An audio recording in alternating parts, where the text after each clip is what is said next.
Gosh, it is the Eric Zane Show podcast once again from the Baldwin Ace Hardware Fear Bunker Studio. Thank you so much.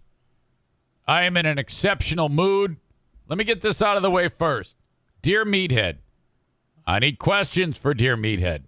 That's the segment each week where we bring along my wonderful 88-year-old father, and you ask him questions. I think I have maybe one. Looks like Matt Kuiper sent one along. Okay, so there you go. If you have a question for Dad on Dear Meathead, he would, of course, love to hear from you.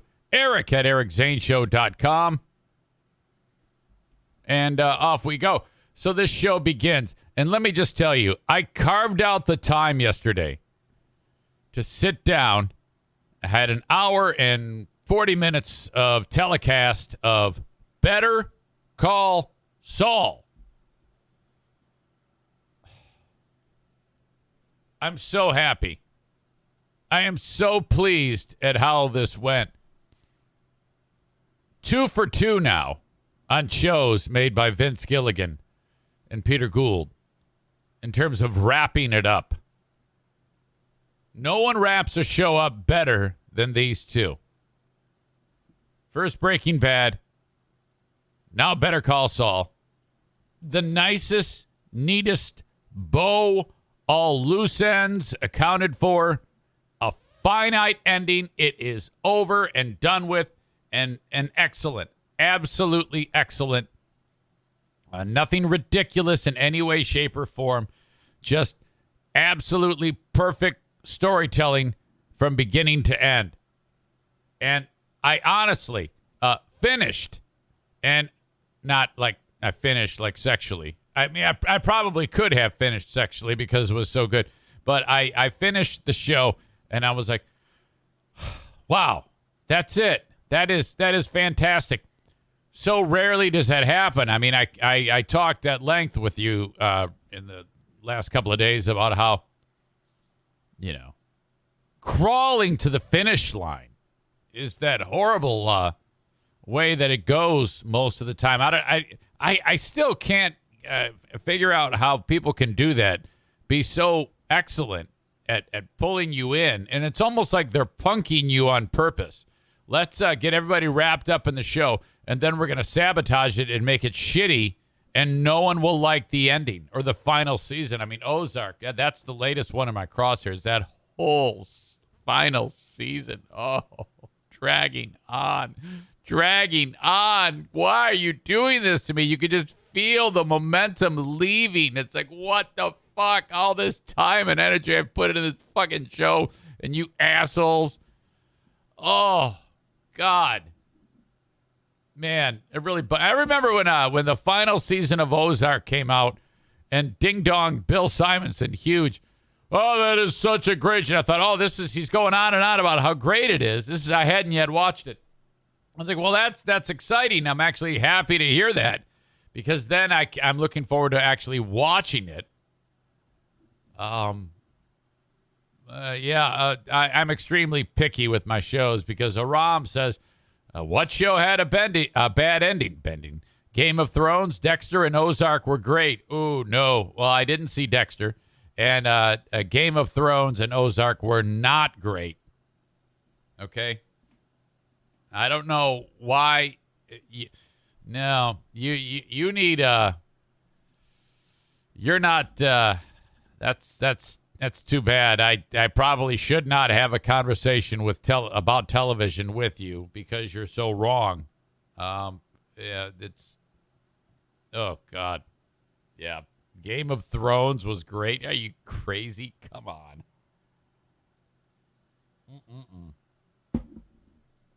As soon as they got away from the books, which they had no choice, because the idiot who wrote the books stopped writing. It's not finished, so they had to choose their own ending, and it just sucked. Hang on. Ozark it just dragged. Thank you, Amanda. Ozark ending ranks with Sopranos. Worse, though, in my opinion. Ozark dragged and dragged and dragged. The whole season. Not Saul. No way.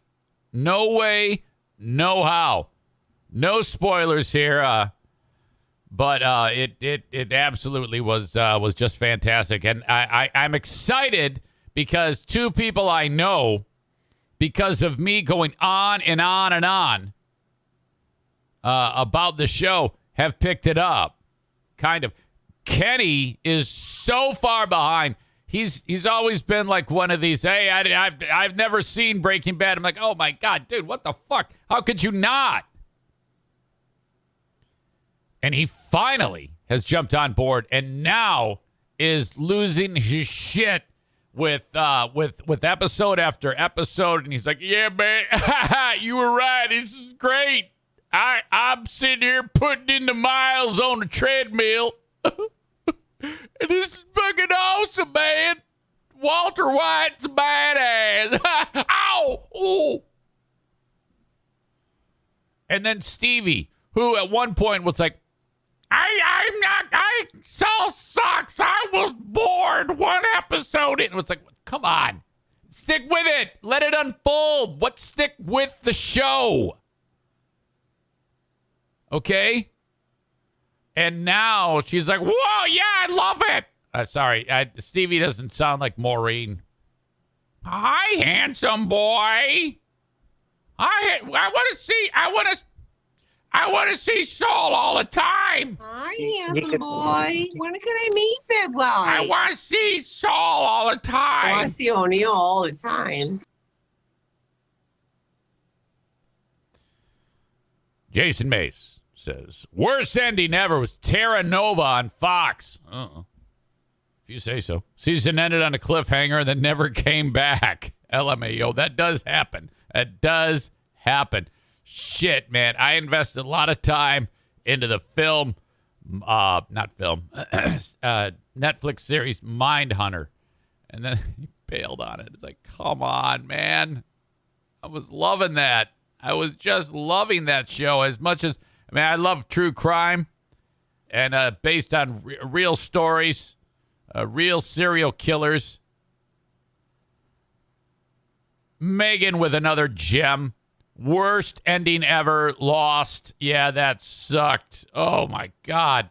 I would say most shows I've watched have sucked. Most shows I've watched have sucked. Lost was so bad that I barely remember. I just remember some weirdo, I think his name was Ben, turning a crank, and then the island would spin around or something like that. And then it was really cold down there where the crank was. That's about all I remember from Lost. And then it was all a blur. I was so pissed with how that thing went. It just stunk.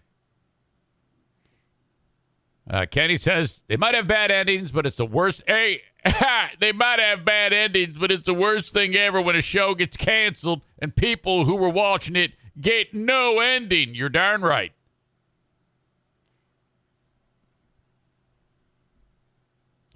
All right. I went and actually I'm continuing to watch now El Camino. So again, if you've never done this before, start with Breaking Bad.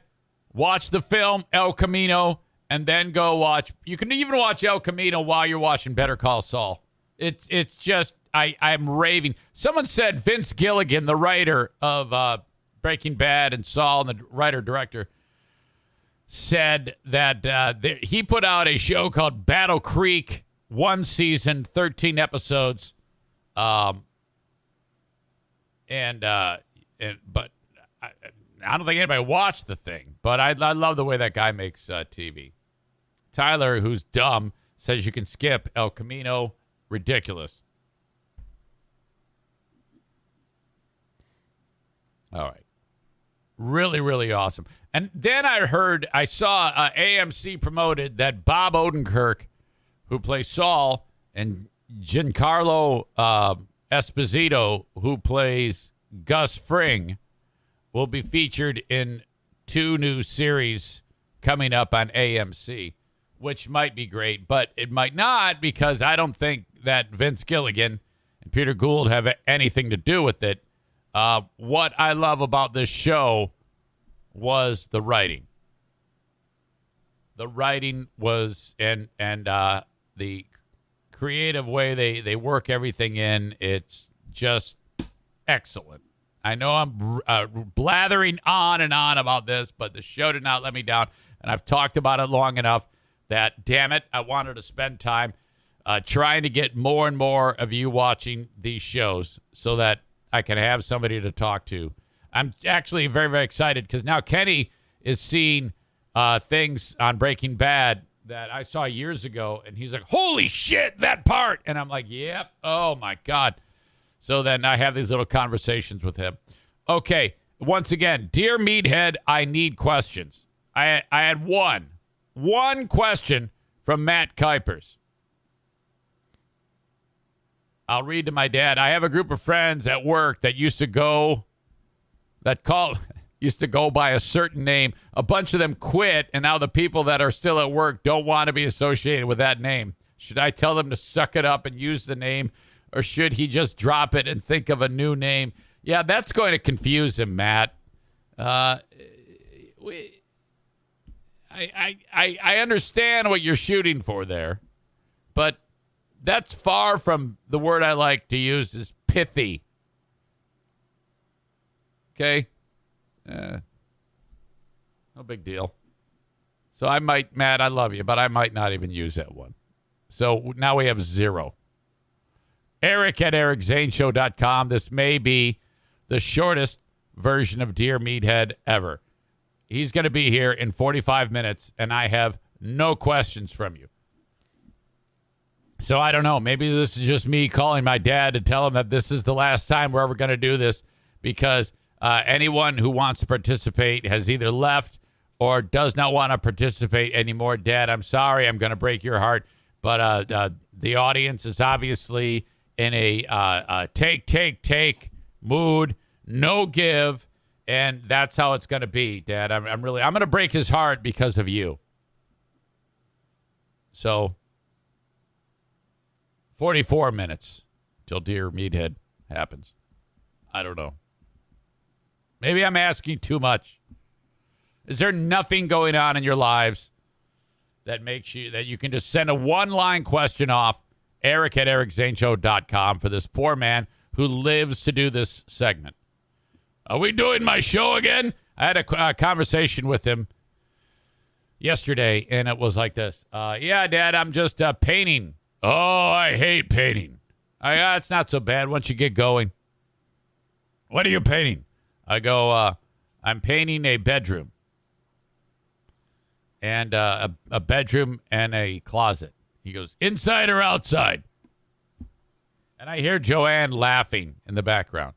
And I go, well, inside. I mean, I'm not going to say, yeah, hey, let's go. Hey, I'm getting ready to go to bed. I'm just going to go outside into the bedroom. And he laughed. I think he realized his brain is sometimes a little crispy. Eric at ericzaneshow.com. If you have a question for Dad on Dear Meathead. Okay, now, for you folks on Facebook, Twitter, and YouTube, it's time to send you off out the door. Actually, before I do that, I need to tell you this story. So, just as a throwaway moment, Daisy's in here. That's great. I better hold on a second. I gotta call Pooh.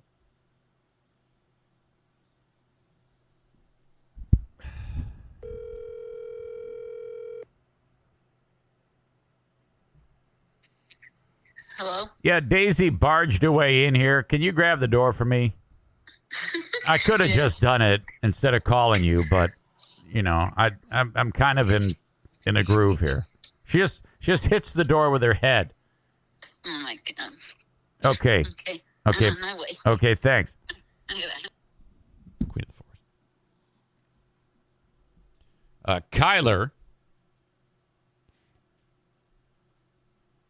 sent me a text.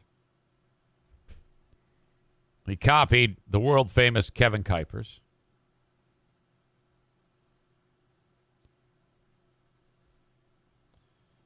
He sent me a text of our pal Free Beer. I didn't say anything bad about the picture. I swear to God I didn't. It's a nice picture. It's a picture of Free Beer cutting his wedding cake with his new bride. And it's a cake that has the husband and wife are donuts on top, and then there's 6 little donut holes around them. Because they each have 3 kids. So, all right, I actually thought that was pretty cute, and the cake looks great, and everybody looks fantastic. I said this all on the podcast, on the Patreon. And the reason why I brought it up is because Kyler sent me the fucking picture. And then he wrote something silly that I don't want to repeat about this lady. I don't know who she is. I know her name because I've heard it mentioned, but I don't know her. He said something ridiculous that I'm not going to say, you asshole. And then Kuipers says, she looks 20. She does. She's young. I mean, there's no question. Free Beer outkicked the coverage. Well, okay. Then I took that picture. I cropped out the little kid. There's some kid in there. And then all I did was, to the 250 people that follow me on Patreon, I posted that picture. Whatever. Sometimes I just post pictures. Sometimes I just post pictures on there for no apparent reason. I didn't say anything about the picture. I wrote, Patreon starts at noon or something like that. That's it. Within seconds, somehow someone takes that and runs over to the Free Beer and Hot Wings Reddit. And I didn't even know about this until well after the fact. And someone known as Big Sun 5267, who I guess is on Patreon, I don't know,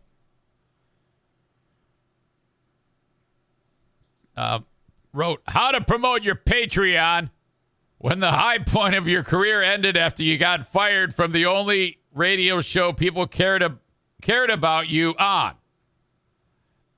And that's all the person wrote. So this goes ape shit. Everybody freaks out. And these are all the people that have spent the greater part of their days just attacking that whole show for whatever reason. Their audience is similar to mine, has turned on them. Well, now they're not turned on them because all this guy had to do had to insinuate that I was doing something rude and insulting, and holy shit, it blows up. And these people just start killing me. Oh, my God, saying the meanest, I'm a creep, and this is the worst thing ever. And, oh, Jesus. I discovered he had a podcast last year and decided to give it a listen since I liked when he was on the show. Figured it may be a little different thing. I was about 5 podcasts in. I couldn't deal with the cringe. His first podcast just reeks of desperation, and I'm sure he was buzzed while doing it. I felt pity for the guy, but seeing him attempt to bully the FBHW guys via social is just petty and annoying, especially since many of the crew have brought up therapy and how tough COVID was on them mentally. Oh, well. Oh, my God. This guy wrote, yeah, he's shit, but he is definitely 100% sober. I apologize for that. It sounded like you had a drink or two before the first podcast. I'll make an appropriate edit. I don't give a shit. This one. I remember when Anthony Cubia got fired and Zane practically danced around the studio about it. He said something to the effect of, good luck making a podcast in your mom's basement or something like that. Now dude can barely get by without the sponsorship help of oil change places and HVAC repair guys. What a... I need my glasses. What a fucking hump. All right. Didn't think he could sink any lower after interviewing Joe's ex-girlfriend, but apparently he hasn't reached the bottom yet. Oh, fuck. This is all Kyler's fault. The guy who started it all, Big Son 5267, wrote, yeah, he recently cannibalized the original Zaniacs to feed his newer listeners. All those people who helped him build that podcast room are no longer with him. Without any sarcasm, it was one of the smartest things he's done since the podcast started. You've got the big butt dick because I know you want to hear it. Same guy writes, this has been my fun for the day. Whenever Zane reads this thread, you're welcome for the content. Thank you. Please donate my commission to Idiots for Underdogs. And I wrote, well, now that's something we can all get behind. I salute you. Zane's a sad moron who needs to get a real job. I don't know. I kind of like the job I have. This is great. How about this one? It's not just pathetic. It's literally all he has. He's burned every bridge he's ever crossed in radio, got himself blacklisted, so now can only do a podcast for the other sad, angry little men. Ladies, that has to bother you when this person says it. Sad, angry little men that followed him from the show. In a desperate bid to gain even more paying listeners, he has to forcibly piggyback on the biggest thing he has ever or will ever be a part of, a mid-tier morning radio show that has all but erased him from their history. And then someone wrote, yeah, but they have him every Saturday on Pre-Beer and Hot Wings. Fine. They didn't erase him from their past. They erased him from their present. Oh, fuck. This is great. And if how about this one? If you see this, Zane, this is fucking creepy. This guy, the original poster, right? Oh, he sees this. He's reading it right now, deciding which ones to talk about on the show. We're just free content. Oh, shit. That is fucking sweet. There, let's see. After that, I wrote, correct. This guy gets it. Thanks for posting.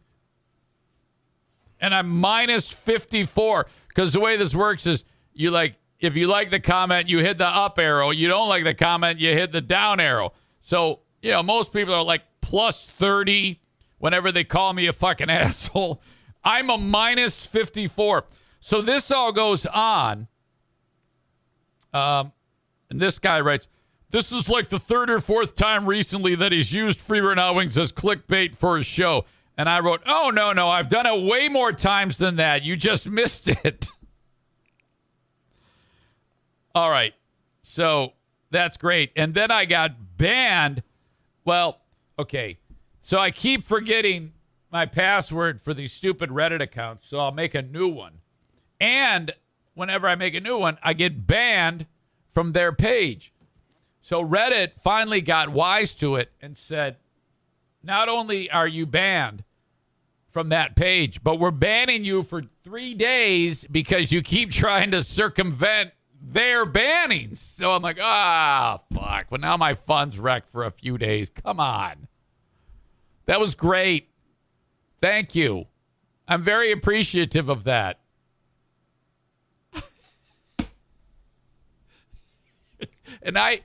So, again, the path of Kyler to me.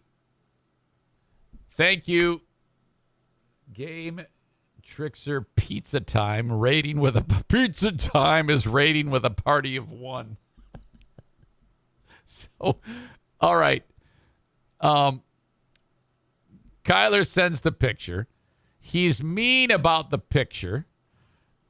Whatever. And I just post the picture. And on the Patreon, I said, I don't have a problem with any of this. Look at Greg. He looks fantastic. The wife is stone cold stunner.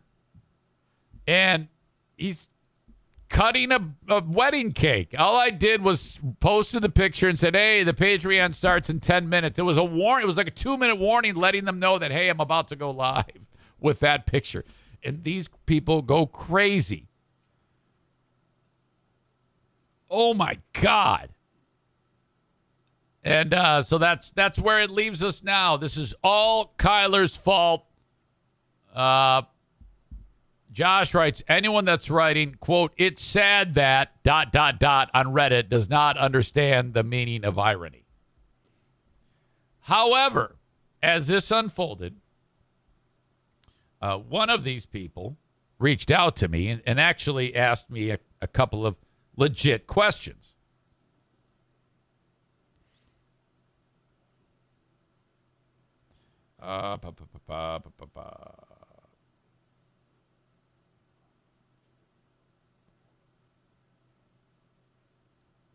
Someone asked me, Hans Gruber Lives asked me this.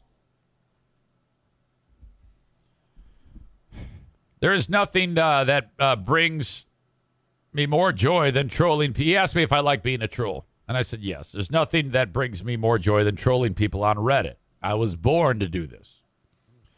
I would have responded on the thread, but I got blocked. And he says, okay, but why bother? And I says, well, I didn't start this one. I posted to Patreon, and someone ran to Reddit to talk about it. I didn't say anything mean to anybody. So when I saw the amount of response the post got after whoever posted about me, I joined in. I didn't attack anybody, but in addition to be fun to get people all in a huff, I benefit greatly from the chatter. And that's true. It's remarkable. There's always an immediate and massive uptick in downloads whenever this happens. Essentially, it's excellent exposure and good for business. And then this guy says, didn't you say a few months ago that you were moving past Free Beer and Hot Wings as it wasn't good for you to dwell on the past? And I answered. I said, correct. I did say that. I've kind of stuck to that. I mean, I do not listen at all. That's the big thing. Will I still make a comment here and there? Well, sure. He asked, what was the breaking point for you? And I go, concerning? More specific, please. This guy says, well, it's hard to be specific because it seems like every so often there seems to be a blow up. And right now there's not. The thing with Steve at the grocery store, the Twitter beef interviewing Joe's ex. And I said, well, a lot of this is done to build interest in the podcast. The grocery store thing was my old 1 week morning partner, Kyle. Wars are also good for business. The Joe thing was different, but no doubt there was benefit. It was done for a different reason, though. Ashley contacted me originally once I saw the... actually, I do not want to say that. I'm reading my own words, and I almost burgundied it. But I indicated that I could not let Joe go unchecked. Feel free to ask me anything you want. What happened between you and Free Beer and Hot Wings? Their telling of the separation and follow-up interaction seems different from yours. I wrote, well, I'm not entirely sure what they said. It was quite a while back. However, I told it like I remembered at the time, and they didn't see it that way. How do you know Joe's ex is being 100% truthful and not either embellishing or leaving things out? I responded with, well, if you recall, when I had her on, we were very careful in how we worded things. The last thing I wanted was to be sued for slander. Even if it's true, that can be very tricky. So we only talked about the things Joe and Hot Wings addressed about her and me during his meltdown. They said she faked a pregnancy and that she had battered Joe. She challenged those two things, and I believe her. She also talked to me one-on-one about many other aspects of her story that I cannot discuss. However, rest assured, what was said On the radio, there is a lot more to that.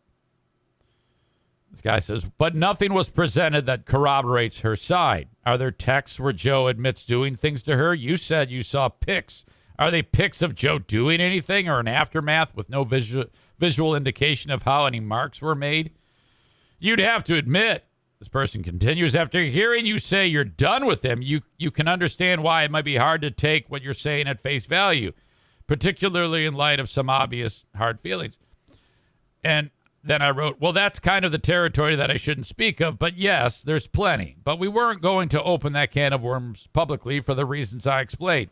I don't want to get sued. Two different things. The seriousness of that whole escapade, which her and I were thrust into, mind you, is way different than busting balls from time to time. This guy says, how were you thrust into it? Wasn't it something between her and Joe? And I wrote, yes, but he referenced me during his meltdown about being threatened with firing. He also suggested I bullied him. Some argued he didn't, but he did. That's how I saw it.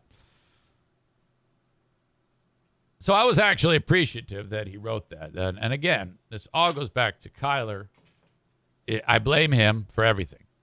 Kyler started all of this, and it's hilarious. Logan with a horrible comment. What's the over-under on how many months till the next FBHW divorce? That's funny, though, all right? That actually is funny. We can actually pass the hat around and throw in guesses. I do think that the current marriage, I am of the opinion that is going to end horribly. I can't shake it. It seems to me that Greg would have rushed into that. And, oh, boy. Jesse says, get a VPN and make a new account, LOL, to get on Reddit. I just got to wait 3 days. I'll be back in business.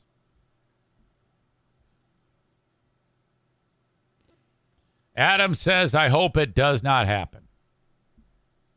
Who's still married? Well, Freebeer's married now. And Steve is still married. Okay. Thank you if you're watching on Facebook, Twitter, and YouTube. You can, of course, download the audio of this podcast wherever you download shows. And if you want the show uninterrupted, you got to go to Twitch, twitch.tv/Eric Zane Live. Now we have 1, 2, 3. Look at all these questions for Dear Meathead. Thank you, guys. I appreciate that. Facebook, Twitter, and YouTube, I'll send you on your way now. Thank you.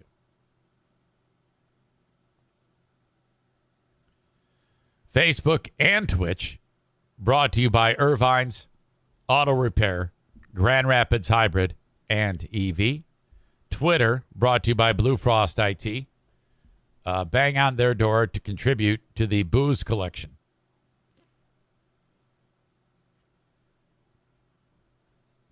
Frank Fuss brings you my YouTube channel. And as always, you can download the audio podcast wherever you download shows. Subscribe on your favorite platform.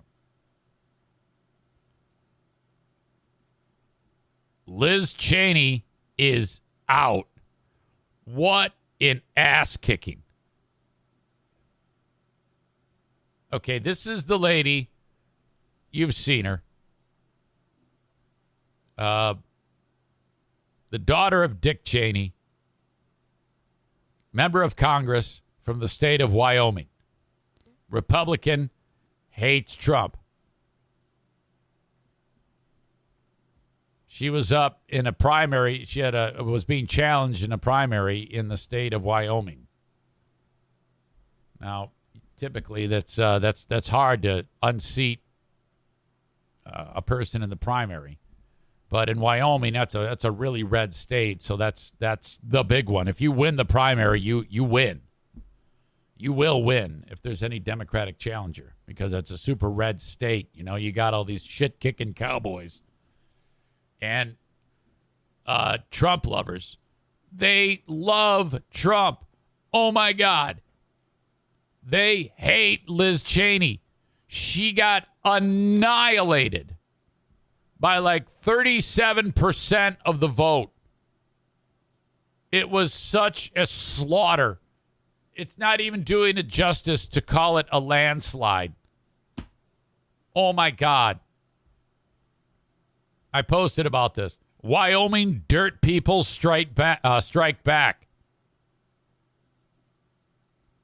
Liz Cheney loses primary to some hag Trump told everyone to vote for. Okay, if Trump actually had a transgendered black person who was going against Liz Cheney, and Trump said we need to vote for this transgendered black person, the idiots in Wyoming would have voted for the transgendered black person over Liz Cheney.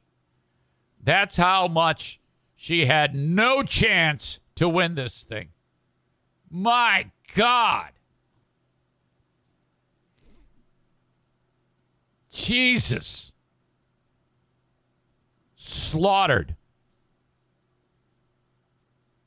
Some of the comments on my post. I do have still some red staters hanging around. Mike wrote, good.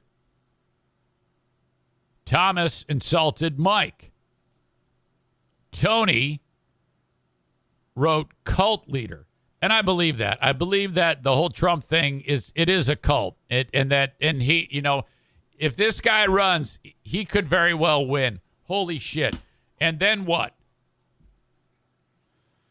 Cole writes, the silent majority takes out another babbling idiot. Get used to it, Zane. The liberal media is about to get its feelings kicked in. Oh shit. Aaron writes, you left holes. Have a nice evening. November is going to be a bitch. We've had enough of your communist bullshit. Okay, then. And then he gives me a Kermit the Frog meme. Wow.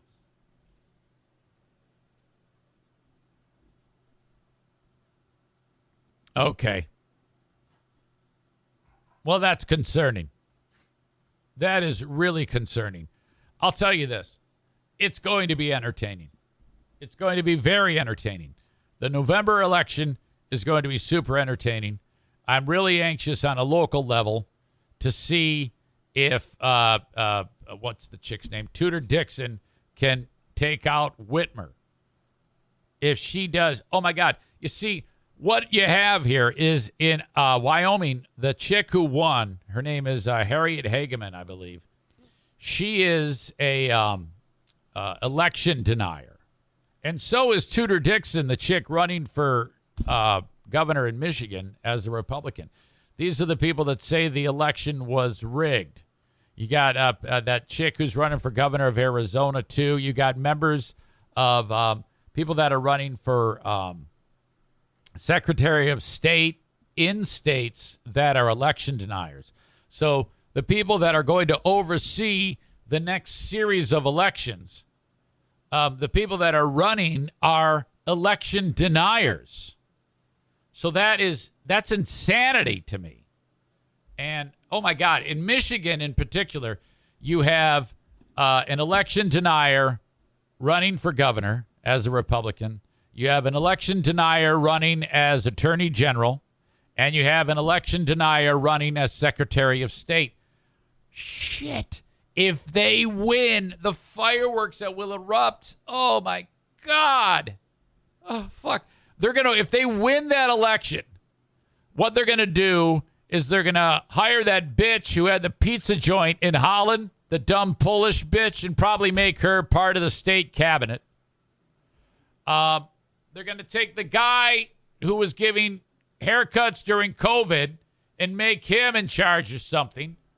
You're gonna make that asshole Ryan Kelly probably in charge of. All these assholes are gonna be in charge of the state, and they're gonna go door to door, kicking in doors, and want to just slaughter people like me, common sense individuals who are right.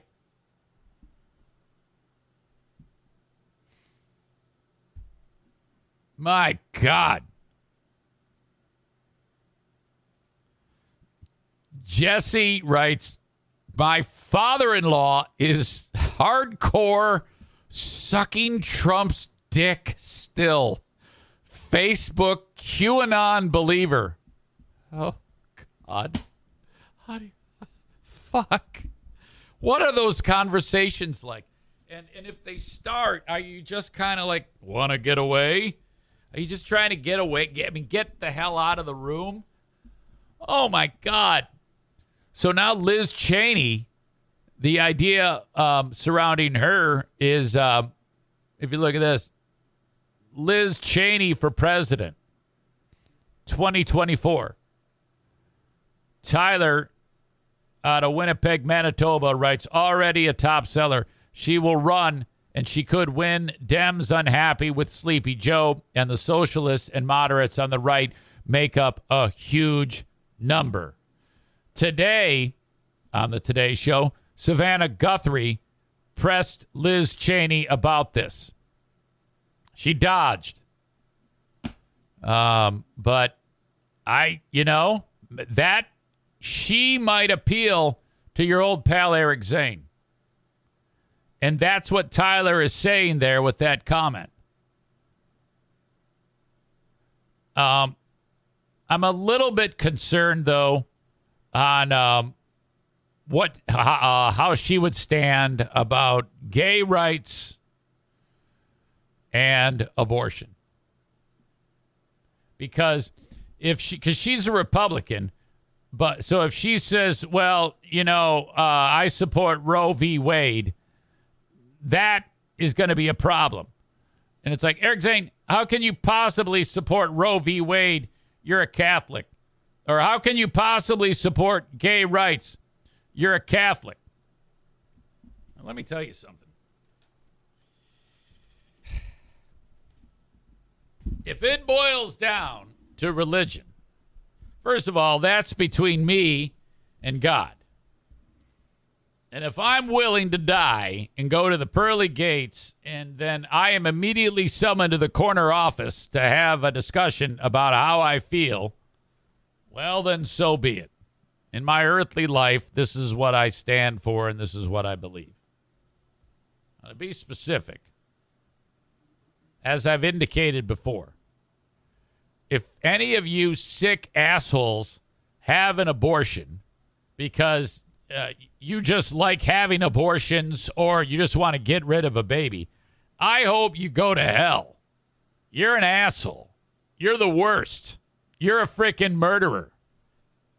But if your choice is to murder your baby, that's your decision.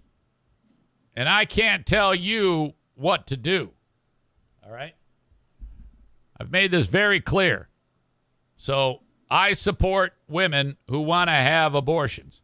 Do I hate you because you're having an abortion? Of course. You're a crazy-ass baby murderer.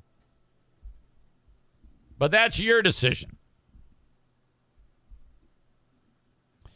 All right.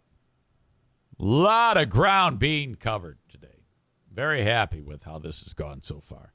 Don't forget about the Patreon. The Patreon happens soon after I finish this podcast. It's been the same for almost 4 years. This is what I've been doing. Patreon.com/Eric Zane is one of the many ways that I'm able to keep doing this. It's an additional podcast each and every day for the super fans. So if you like this podcast and you want to help me out, throw a $5 or $10 donation my way, and then I give you hours and hours of content each and every week. Get you through your listening, because some of you, you sit for hours a day at a desk, and you need something to listen to. So if you like this podcast, the free one, you can get it commercial-free. I usually go about 40 minutes or so in addition to this, and then I wrap up the podcast day. It's patreon.com/Eric Zane. $5 a month is all the audio. $10 a month is the audio, the video, and the live streams. Someone on that Reddit thread said, I don't know how he's doing it. He can't possibly be making a living doing what he's doing. No, I have. I actually have. And all he does is drive limo. I think I drive limo maybe 4 or 5 times a year. It's like I do it when Justin will send me a text from Affordable and say, I really need you. I need you to do this job. All right, I'll do it.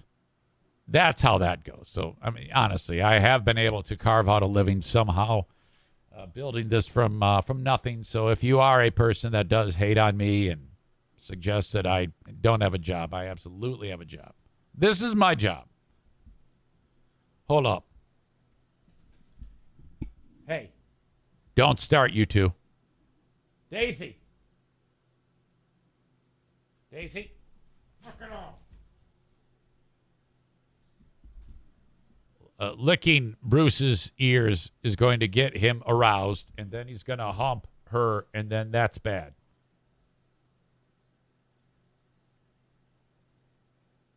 These dogs. Anyway, how do I do it? The sponsors, for God's sake. Van Dyke Mortgage, the Mario Flores Lakeshore team of Van Dyke Mortgage, 231-332-6505. If you need a mortgage, that's who I'd like you to call.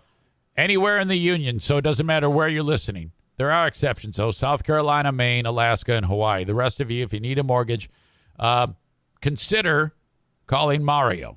NMLS number 3035. TC Paintball. Online at tcpaintballgr.com. The site of Paintball War number 19. That happened just on Sunday. Thank you so much. tcpaintballgr.com. You can drop in during the week. Wednesdays are Ladies' Day and Little League Day. You can head over there, drop in, and play. Saturdays, good idea to make a reservation. So whether you have a bachelor party, workplace team building, your bro friends getting together, do that on Saturday. Call ahead and book a time at TC Paintball. A lot of fun.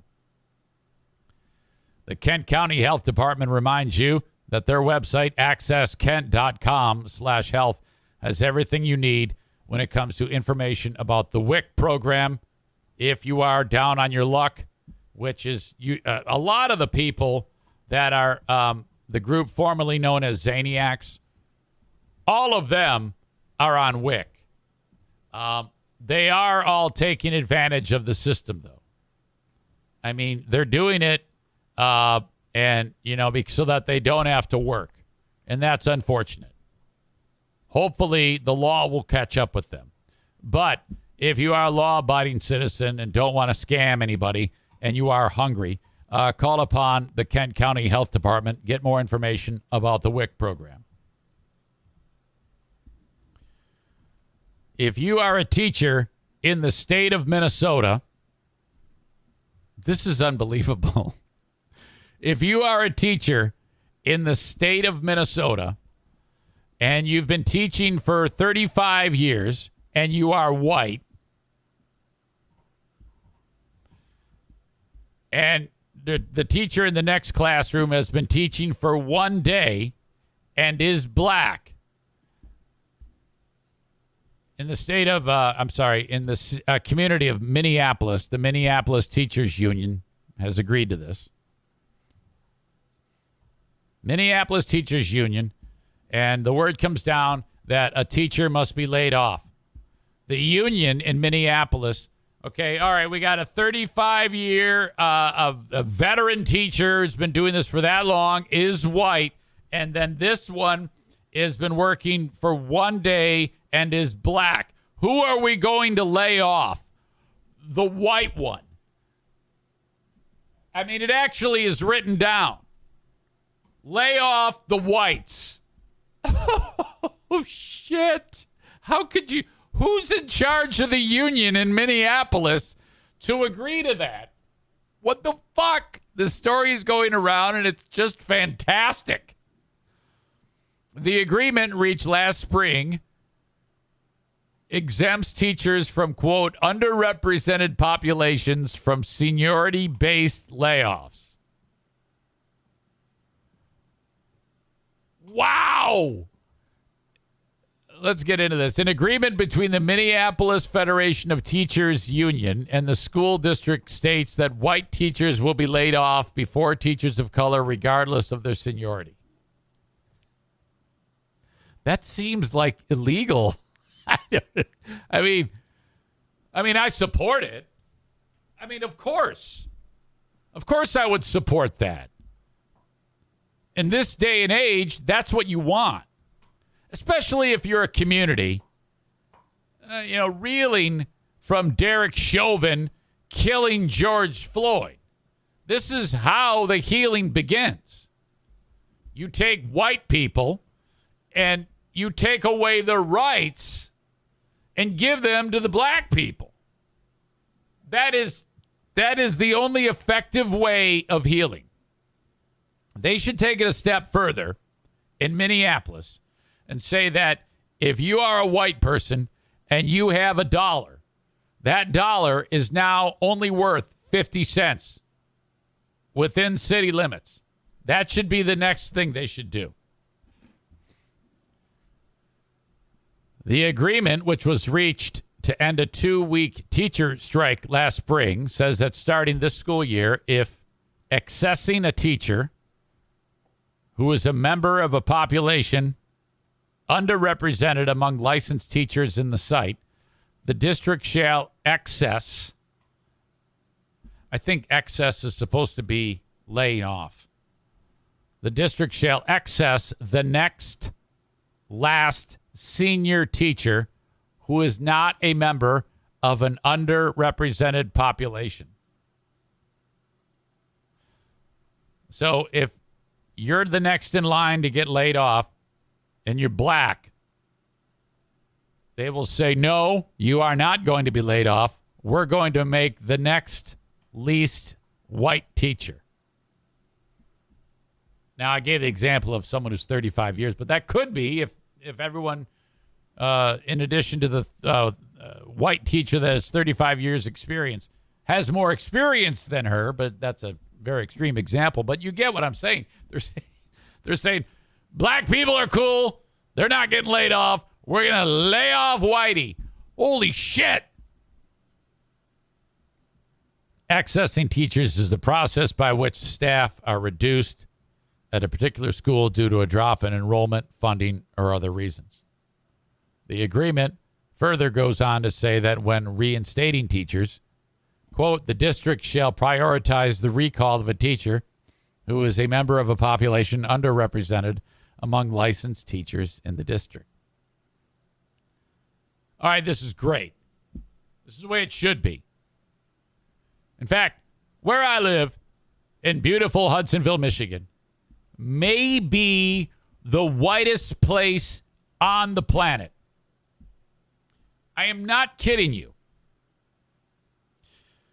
There's 7,300 people at the last census, well, not counting, in 2019 for Hudsonville, Michigan. Right here. 7,300 people in Hudsonville. There are 80 black people of those 7,300. 1.1%. If you were to take those numbers, 1.1%, and there's 400 and some odd number of teachers within the Hudsonville School District. If I remember, I did the math yesterday. It's about, there should be, out of all those teachers, about 4-point-something teachers that are black. So they should do this nationwide. So those 4 black teachers, and that's if those odds hold true, or those percentages hold true. I don't know. If we actually do have 4% or 4 black teachers, we might have 0. I don't know.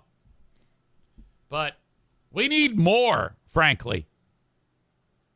Wow, this is incredible. According to the agreement, the purpose of the policies is to solve for, quote, past discrimination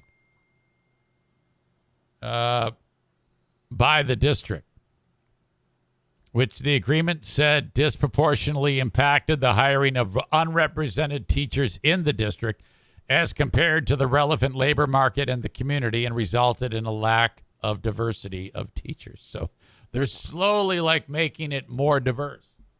Well, you got to start somewhere, right? I mean, sometimes these processes are a little messy.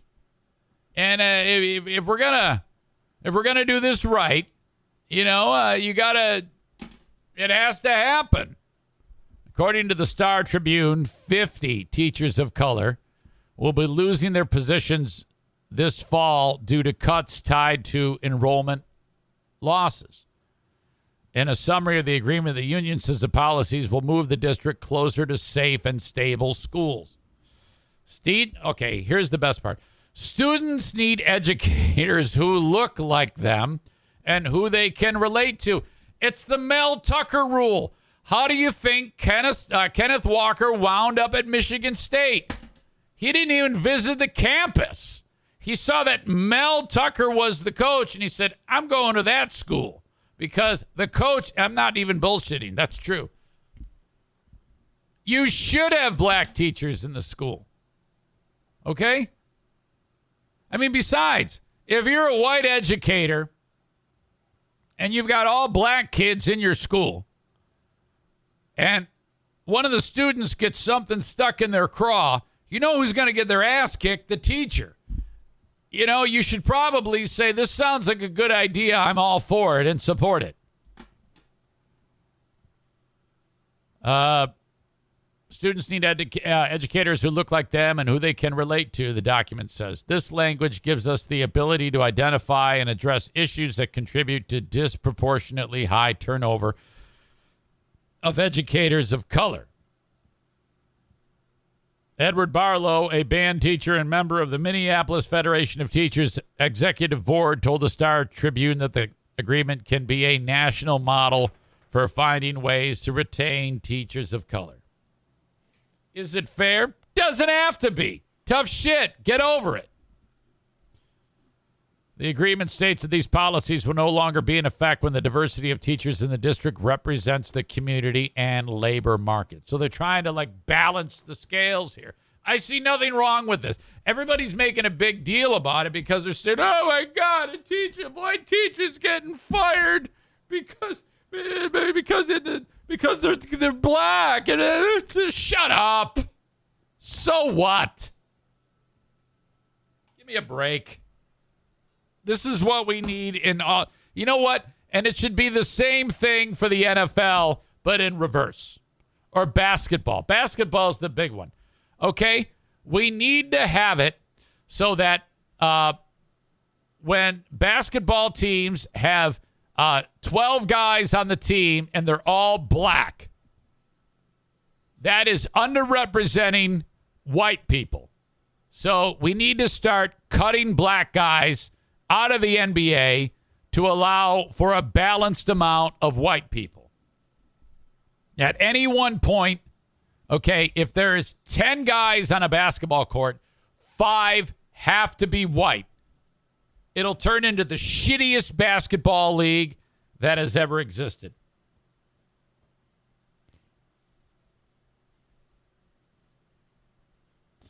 All right. It is time for Dear Meathead. Brought to you by Baldwin Ace Hardware. Before I get to Dad, though, I got to get these out of the way.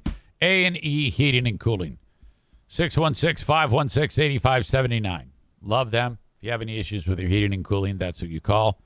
Get a new furnace installed. Comfort Maker brand, the best in the business. Call upon them, 616-516-8579. Sarah, Honda, Granville. SERRA, Sarah, HondaGranville.com. Shop in person right on Kanawha Avenue in Granville, next to the Cracker Barrel. Visit. They've got a terrific showroom full of certified pre-owned available for you. I should say lot. And then when it comes to brand new cars, you will be pre-ordering. But still, a great deal going on at Sarah Honda Granville. Loving the fact that they are doing this. If you qualify, and you will if you are not part of the group formerly known as the Zaniacs, 0% financing on 2022 pilots and passports available on the lot. 0% financing. Your money is as good as cash, or your cash is you're paying no interest on it, which means same as cash on the financing, and that is awesome. All right. Thank you to Sarah Honda Granville.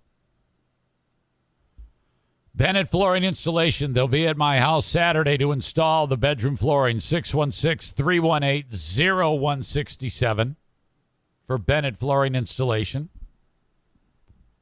Reach out to them if you are in West Michigan. You will get a estimate. They'll measure the room, let you know how much it's going to cost to install the flooring. This is great because they encourage you to take care of a lot of the heavy lifting work, like ripping out the old stuff, which I did. And that saves you money. If you want full service, you can get that too, but call upon them today. And the flooring that I want you to install, I want it to come from Johnson Carpet One Discount Outlet in Granville, Michigan, right along Chicago Drive. They are behind the Little Caesars, ugly tan building, beige building, small red sign, Johnson Carpet One Discount Outlet. Mention my name, save 10%. Okay, I don't know about you, but I dress like a dick. My wife is constantly like, oh, God, seriously, we gotta start over. So, she's kind of like really bugging me about this. Well, thank God my friends at Trend Him came forward and they said, hey, you should talk about us on your show, and then maybe you can buy some of our stuff, jack off, and not dress like such an asshole. And they're 1,000,000% right. Trend Him has been around since 2007. They offer accessories. So, I'm a work in progress. I need an overhaul on everything. All right. Well, one of the things I'm going to need to take care of is things like accessories. Those are the things that you see on people that just make them look cool as shit, watches, bracelets, cufflinks, ties, sunglasses, belts, stuff that makes you look like a man who cares about his appearance. Because honestly, my wife wants to brag about me, but I look like a fucking extra from the show Charles in Charge, and it's embarrassing. It might be pocket squares you're into, neckties, necklaces, lapel pins, hats, gloves, earrings. They have it all, even suspenders. Okay, so this is awesome. I want you to go to this website. If you or someone you know or love needs some accessories to round out the appearance. Like I said, I got to start completely over, but at some point I got to round out the look. I'm going to Trend Him to buy my stuff. Their thought was they wanted to become the world's go-to destination for men's accessories. Now, I want you to go to this website, all right? You can use my code to save 15%. TRND.HM/Zane. TRND.HM/Zane. With that, you can shop. And when you do shop with that code, my name in there, you will save 15% on your order. So go there and just check it out. Do your little online shopping at what you want. They even have beard care for you guys who have those fantastic beards. All of the accessories you could possibly imagine under one web brand. Trend Him. TRND.HM/Zane. TRND.HM/Zane. Okay, thank you, Fitbod, for sponsoring the show. All the time that you have your face buried in the phone, isn't it about time that you got something out of it? The Fitbod app on your phone, it tells you what to do when you are ready to work out. Okay, you've made a decision. You finally want to do something. The Fitbod app has everything you need. If you're working out at home, at the gym, with weights, no weights, doesn't matter.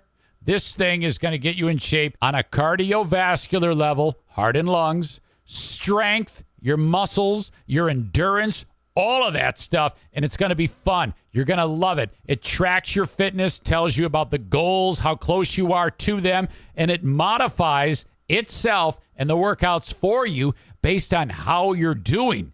How? I have no idea. It's that $10,000 word that everybody uses nowadays called algorithm. But this is what I want you to do. This whole thing is free for you to try out. Okay? You can try it free at fitbod.me/Zane. Now, if you do fitbod.com, you're going to wreck everything. So don't do that and listen to me for once in your life. Try this for free. fitbod.me/Zane. See for yourself how awesome this is. And my gosh, you're going to get the workouts.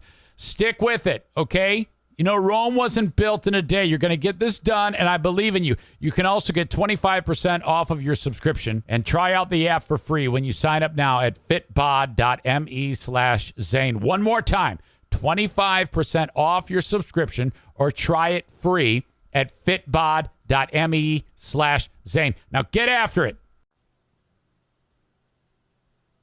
All right.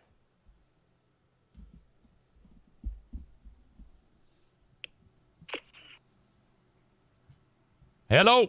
Hello, Grand Rapids.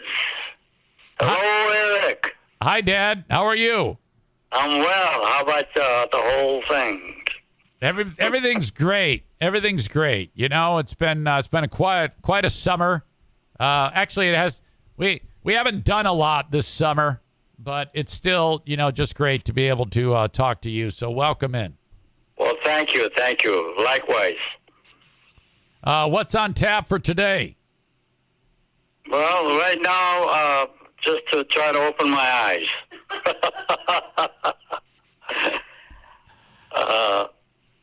Yeah. And think of the things that I got to say, maybe, and say hello to Ram.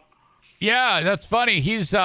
I have a question right here from him. Because yesterday was election day in some parts of the country, some local elections, and November is the big one. And he has a question. He says, have you ever thought that the election in America is rigged, or in the state of Michigan?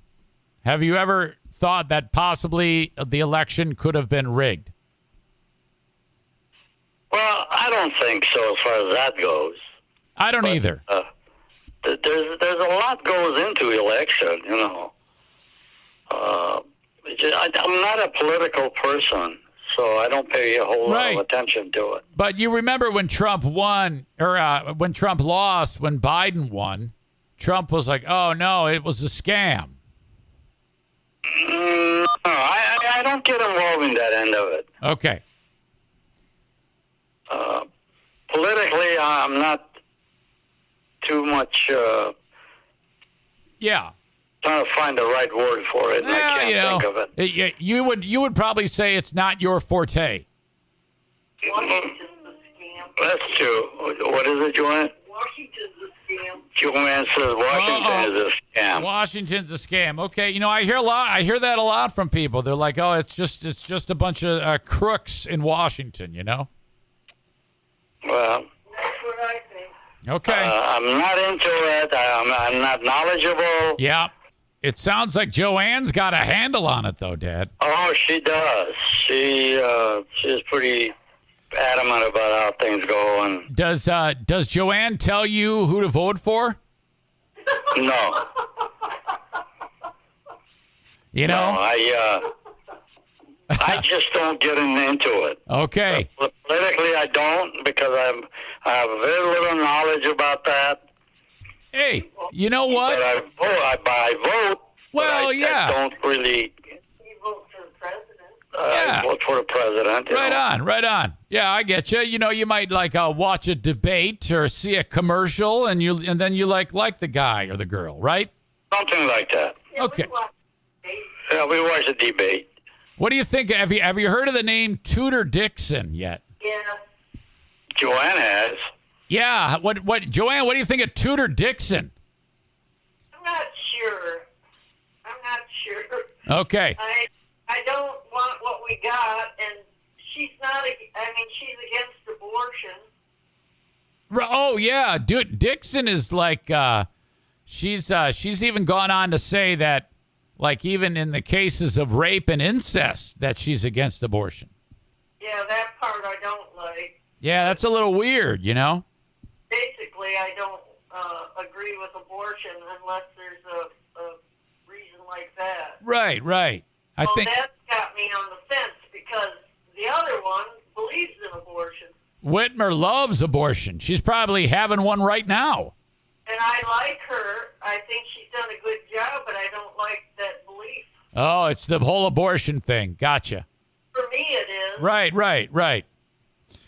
How about this one, Dad? Nathan writes, Dear Meathead, have you ever questioned your faith in God?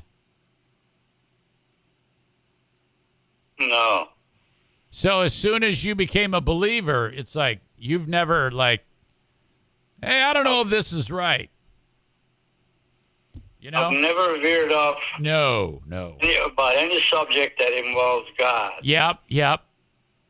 Now, I remember when we were growing up, you would, I don't know if it was necessarily the same thing. Didn't you think a little differently when you were younger? No. No? Oh, No. okay. Yeah. So that's the way it was. You always believed in God.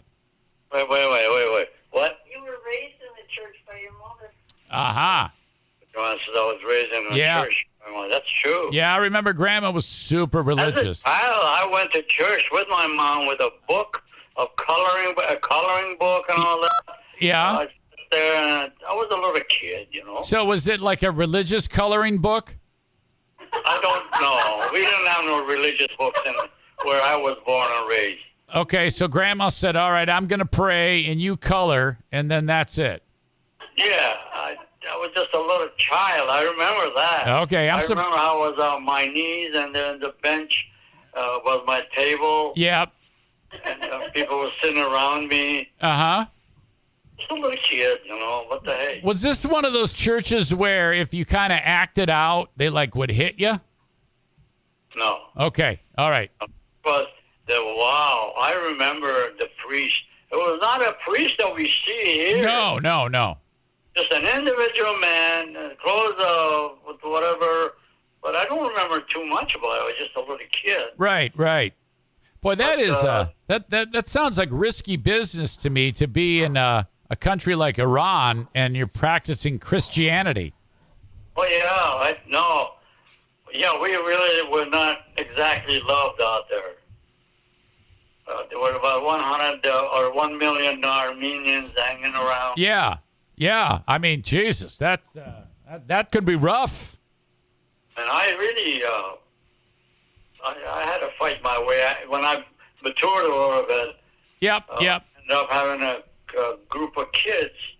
When I say kids, about my age. They were and some of them were like the army people. Right.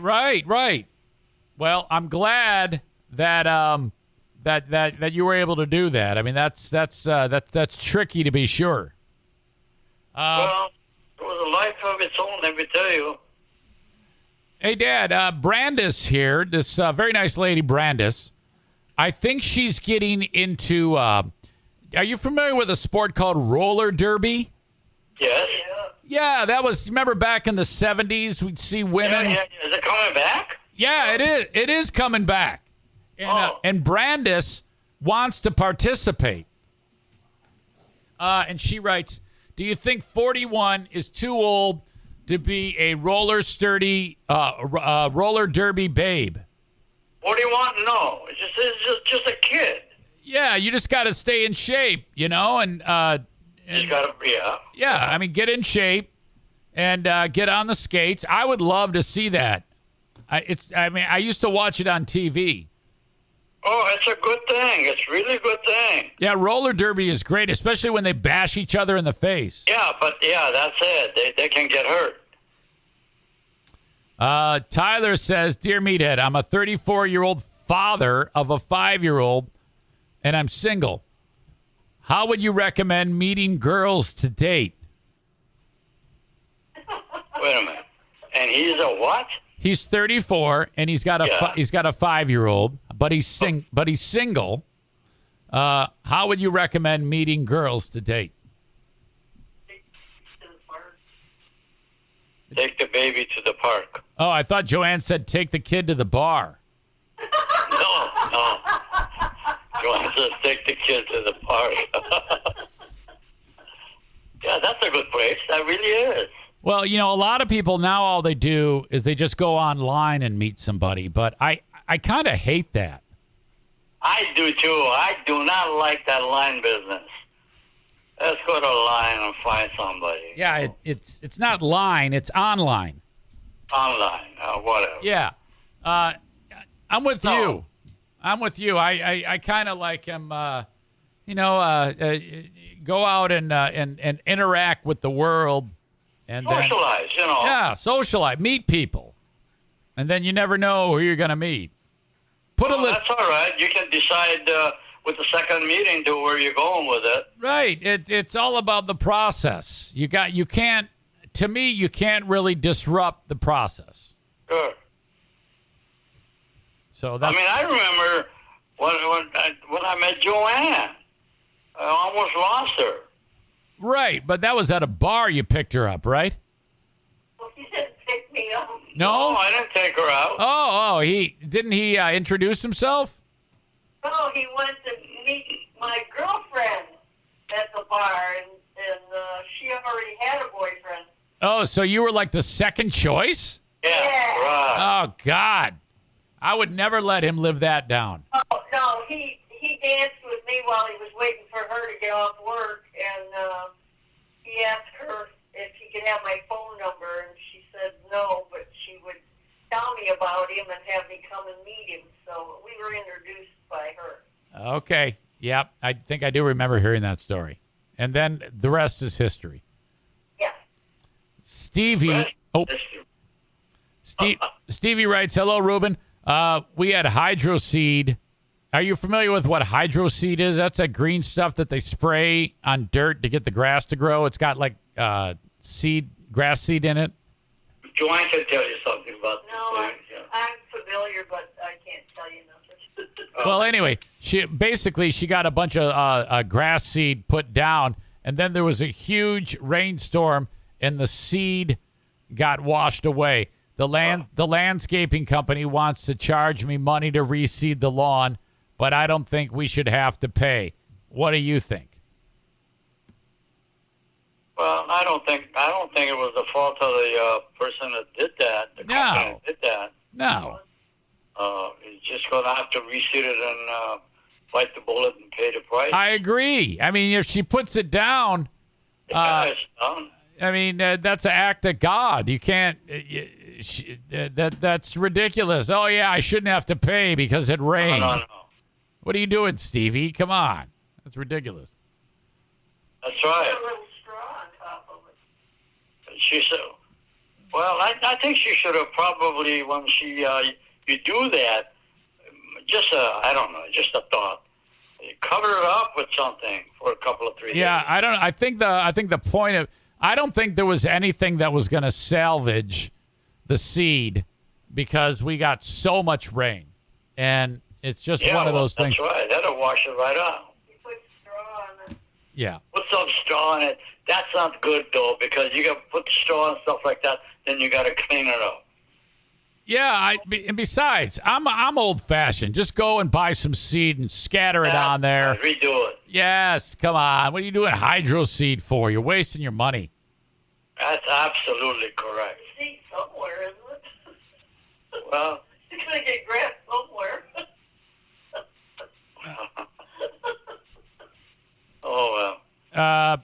All right, my pal Kenny has this very long email, and I think he's trying to score points with a girl that he likes. So he wrote like an entire book.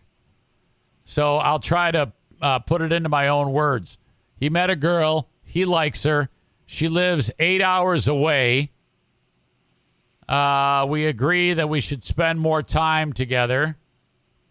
What are your thoughts on this? I really like her, but she lives very, very far away. That's trouble right from the word get-go. Yeah, okay. Well, Everything is going to happen. Let's say that things took took a hold and they really fell in love. Yeah. And they're so far apart. Some changes has to be made so you can be able to see her on a daily basis if you want it and so forth. How the hell are you going to travel that far, far away to see that? Unless you move in there. So, or get her to move into where you are. Yeah, so if they get to know each other, that's fine. But in order for this to progress, it's going to have to be not 8 hours, more like 10 minutes apart. That's not a good thing. Okay. Unless you you move there, and then you got family here. You move over there, you're going to miss your family. That's going to be nothing but an expensive proposition. Okay, so you gotta think this through, is what you're suggesting. Yeah, to think through what's the advantage? What does it cost me to? I don't mean just $1, but the mentality. The problem that you got to go through by sitting home and worrying about her or thinking about her. Come on. Okay, that is all. These are all things that are that need to be thought about. I agree. Hopefully, they will continue to progress through the relationship and come to some happy medium, because it seems like the two like each other quite a bit. Well, that's fine. That's great. That's a good. So move. You're gonna have to move. But one has to move. Yes. If you're gonna sit there and say, let's just be lovers separated by 5 states, that's a horrible idea. Definitely bad. Okay, Dad, you're gonna love this one. Tyler writes, "Dear Meathead, my wife was breastfeeding our newborn baby, and I made the mistake of comparing my wife to a cow." Wow. That's a bad mistake. Do you have any suggestions to get me out of the doghouse? There's no way you can clear that air. Yeah, that's what I thought. Yeah, what a! I remember hearing about this a few days ago, and I couldn't believe it. Some bonehead mistake, and then you say it, and then you want it to be all forgotten. No way. Yeah, that'll haunt you for a while. You gotta pay the piper. That's right. Holy cow! In fact, it's ground for divorce. Hey, oh my God! Grounds for divorce. No. Your Honor, I'd like to divorce my husband. He called me a cow. Jesus! Wow. Well, unless clear her up and help her to become a little cow. I think he was referring to the fact that it was, the producing the milk. It wasn't so much about like her size. I think that no matter how you look at that, it's going to be a cow. Yeah. No matter how you look at it, it's going to be a cow. Oh my God! Wow. Could never live it if I call my wife a cow. No, you wouldn't. Yeah, and she just had a baby. I saw her, she's cock made to death. Oh yeah, I hope that happens to this guy. Oh my God. Oh God. Okay. She's a gorgeous woman. Yes, you can't call your wife a cow. What do you? And the thing is, the guy who said it, I know he's like super intelligent and doesn't like he makes good decisions, but not this time. What a blunder. You know what the analogy of this is to me, my brain? How stupid of that guy to do that. If it's a joke or not, you don't joke with those things. Yes. In fact, you say, honey, you're overweight. Oh. I'm sure that you're not happy with it yourself. It wasn't the weight. Yeah, it wasn't the weight that made him call his wife a cow. It was Whatever, because she's not overweight. It's just that she was producing milk, and that's what cows do. Yeah, that's a bonehead mistake. Yeah, and again, the quote: "No matter how you look at it, it's gonna be a cow." It's gonna be a cow, is right. You might have to buy her a car. Oh my God! You might have to buy her a new car. A cow driving a car. Yeah. Has she always wanted a boat? Cow driving a car. Jesus. You just worse. Yeah, you're actually making it worse. I'm saying it's a reality. What's the reality? Yeah, well now you're in the. You know what? You know what's going to help this guy get out of the doghouse? You are going in the doghouse. He deserves to be really kicked in the butt. All right.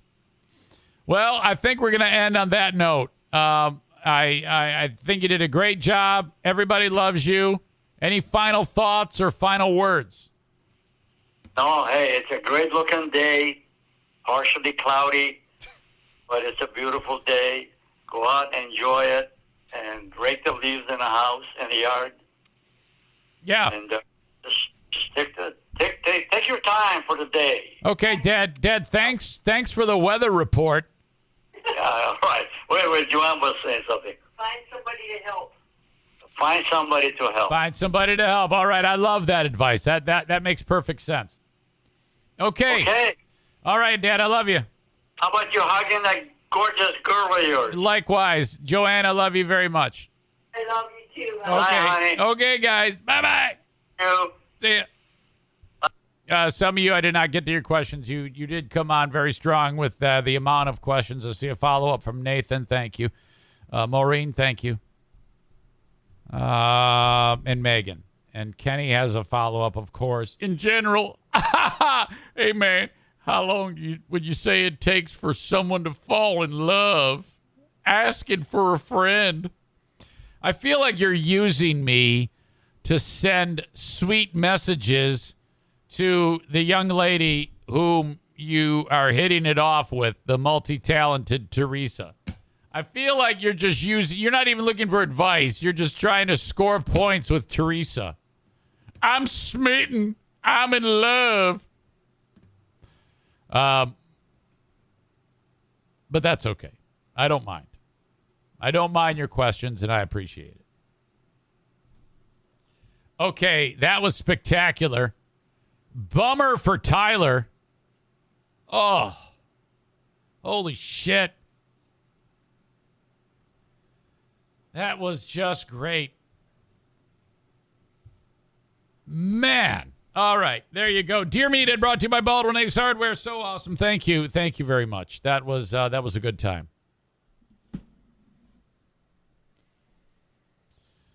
Okay. With that behind us, don't forget I am on Cameo. Cameo.com/Eric Zane. You want to book me for some fun? Could be a roast for somebody, birthday wishes, words of encouragement. I remember one time on Cameo, this guy reached out to me named Timmy D.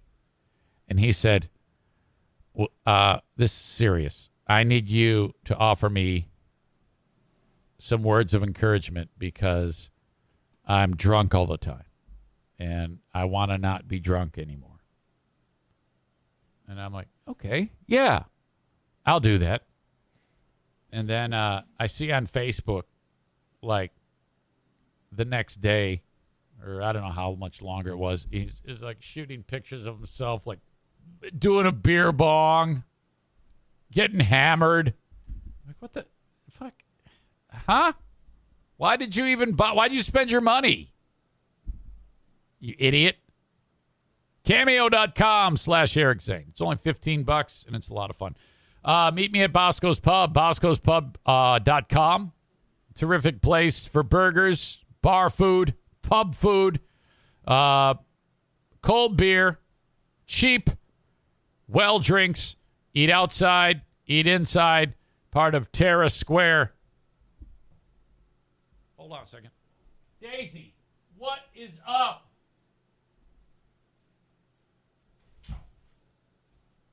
Part of Terrace Square in Hudsonville, Michigan. I just dropped a roll of paper towel on her, and she acted like I just hit her with an axe. Irvine's Auto Repair, Grand Rapids Hybrid and EV, 616-532-6600. The good folks at Irvine's want to fix your car. You have a trusted place to get your vehicle repaired. Thank you to Don O., who recently went over there. Thank you, buddy. And dropped his car off. Appreciate it. ER Vines, ERVINES, Irvines.com, 616-532-6600. So if you're in Grand Rapids, they're located right in the middle of Grand Rapids. Area of 44th Street, a few blocks east of 131. There's a side street called Stafford. Right down it, you see the big, beautiful sign. They're doing a renovation right now, an upgrade to the facilities, and they're getting close to having that finished.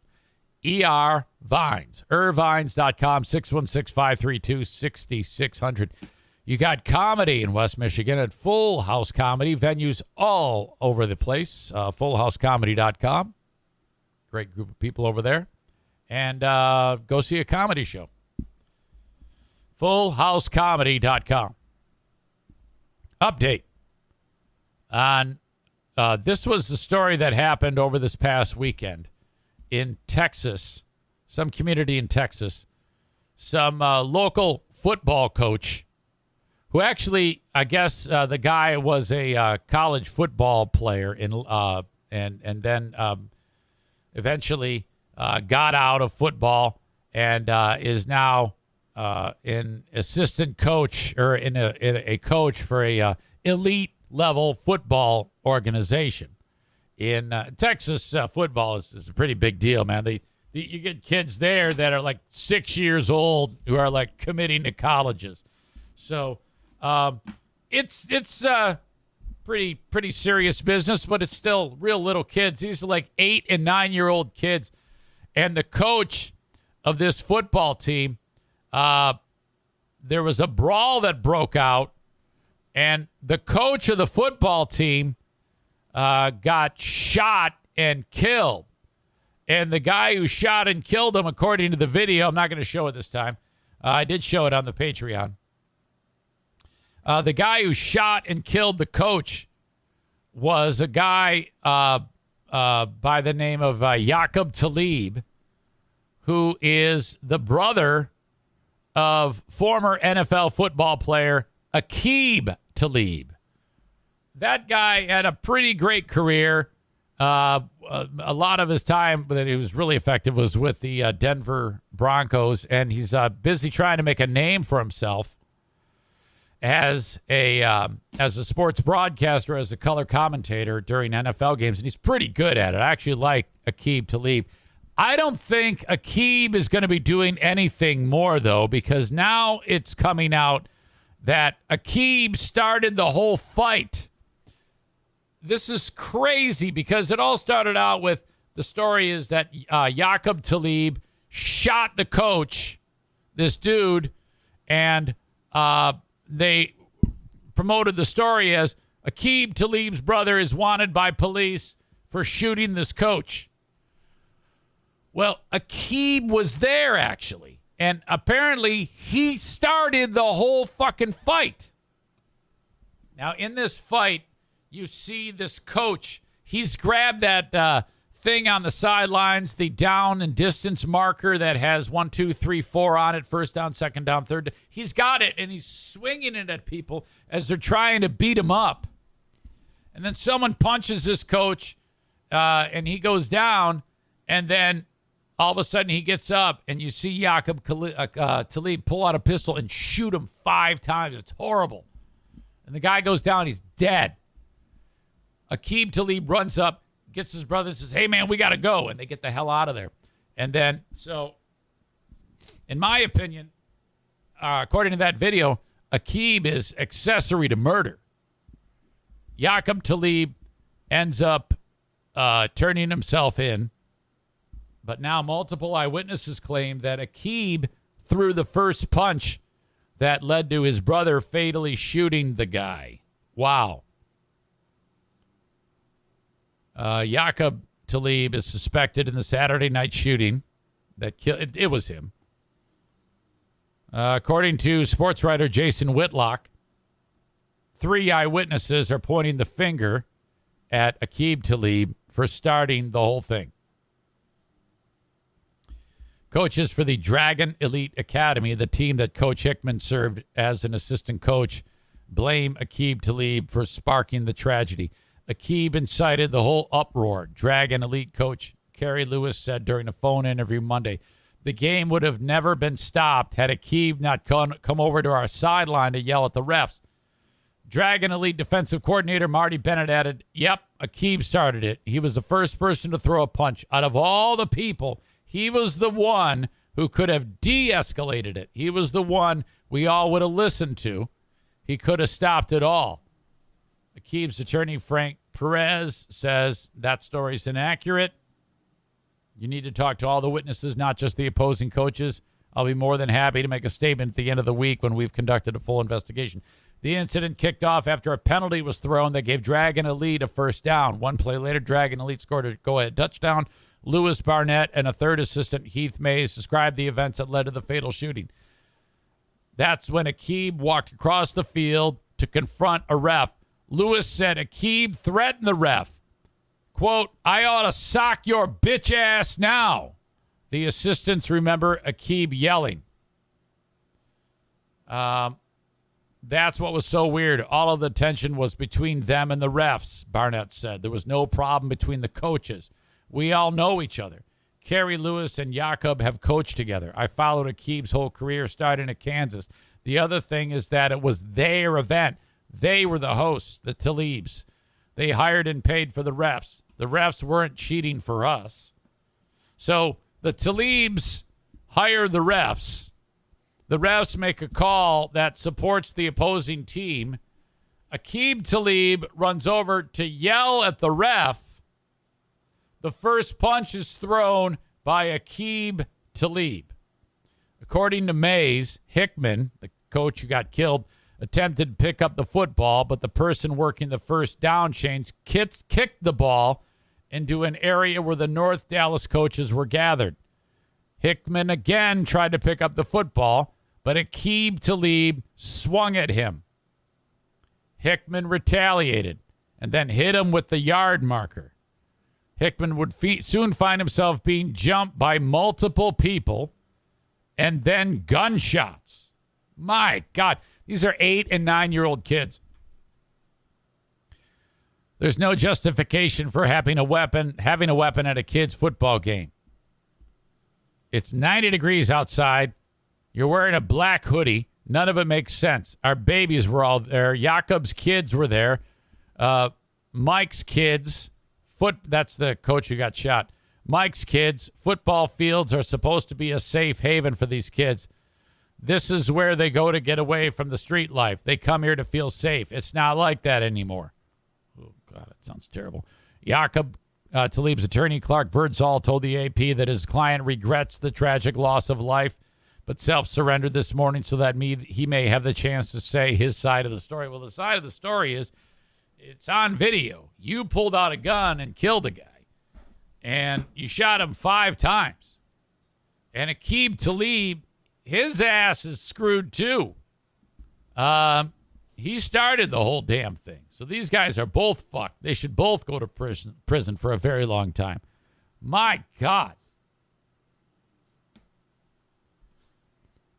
Cole says there's justification to have a weapon anywhere, which is true. There's no justification to use it here. Adam says all of this from a kid's football game. Right. Is that not just the stupidest thing you've ever heard in your life? Man, I thought hockey moms would get wound up at the game. Fuck. Awful. All right. Speaking of rage, the dilemma on the zipper merge in the great state of Michigan continues.